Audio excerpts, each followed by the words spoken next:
Hello, parlons aujourd'hui de l'amour inconditionnel. Qu'est-ce que l'amour inconditionnel? Voilà. Pour comprendre mieux ce groupe de mots, amour inconditionnel, commençons par définir ce que c'est que l'amour. L'amour est un sentiment intense d'attachement et d'affection envers une personne ou une chose, ce qui pousse ceux qui le ressentent à rechercher une proximité physique, intellectuelle ou même imaginaire avec l'objet de cet amour. En d'autres termes, et de manière générale, l'amour renvoie la plupart du temps à un profond sentiment de tendresse et d'empathie envers une personne. L'amour est partout et en tout un chacun. Cependant, il existe deux types d'amour, l'amour conditionnel et l'amour inconditionnel. Nous allons nous attarder pour cette vidéo sur l'amour inconditionnel. L'amour inconditionnel, c'est le fait d'aimer quelqu'un avec non seulement ses qualités, mais aussi ses défauts, de l'accepter ou de le supporter ainsi. Cela implique le pardon, la compassion, la compréhension, l'empathie et surtout l'assistance nécessaire.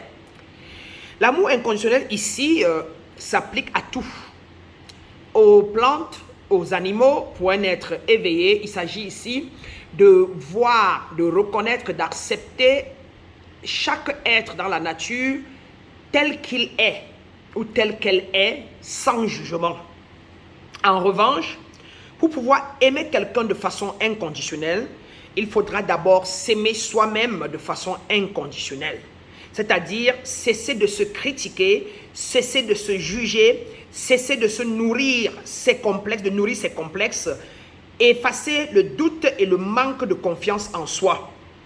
Soyez doux avec vous-même, mes chers, acceptez-vous tel que vous êtes, car comme je l'ai dit quelque part, chacun de vous est unique et parfait à chaque instant T dans l'univers et il peut juste s'améliorer demain, mais en attendant, dans cette présence, en ce moment précis, votre état tel que vous l'êtes, votre état vibratoire est ce que vous devez être à cet instant-là.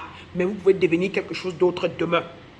Car, comme je l'ai plusieurs fois dit, la nature ne se répète pas. Dieu ne se répète pas. C'est-à-dire que chaque entité, chaque personne est unique en son genre et dans son niveau de fréquence vibratoire. D'accord? À cet effet, mes grands, je vous demande de vous valoriser vous et ayez pleinement confiance en vous.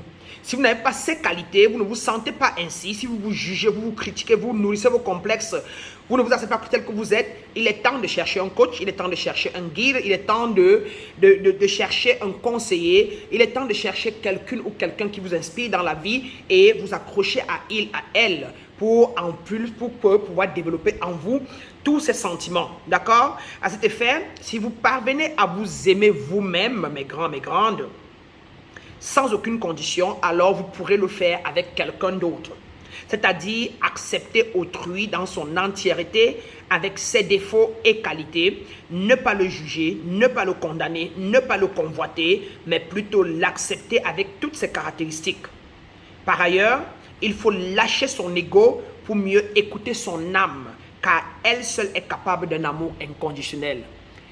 Vous comprenez ici qu'il est difficile, et nous le savons tous, ce que chacun de nous recherche dans son fond intérieur, c'est d'être aimé inconditionnellement, à savoir les trois grands principes qui régissent l'amour inconditionnel. Chacun veut être accepté. Personne ne veut être rejeté. Chacun de nous veut être reconnu. Chacun de nous veut être rassuré. Mais personne de nous n'avons souvent de la peine à accepter les autres tels qu'ils sont, les reconnaître tels qu'ils sont et les rassurer. Et voilà pourquoi nous-mêmes, en retour, nous pouvons le donner aux autres. Ceci dit, Quand on veut aimer inconditionnellement les autres et sachant que c'est la source de la vie, c'est la loi au-dessus de toutes les lois, c'est la base de toutes choses harmonieuses.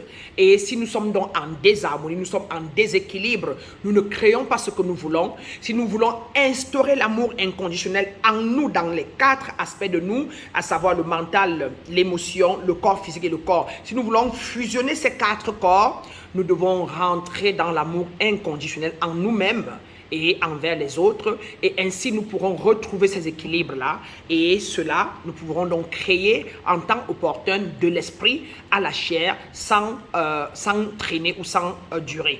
Donc, l'amour inconditionnel est la base, est la source, est la loi incarnant la source, est la loi par essence qui incarne la vie. Et c'est ce que chacun de nous recherche. Alors, allons donc travailler ça en nous.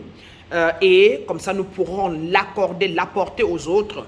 Et ainsi, nous pourrons vivre une vie harmonieuse et équilibrée. Ou encore, ce n'est que l'amour inconditionnel qui nous permet de nous reconnecter à notre nature divine, à notre nature authentique ou supérieure. Si nous n'aimons pas inconditionnellement, nous n'y arrivons pas.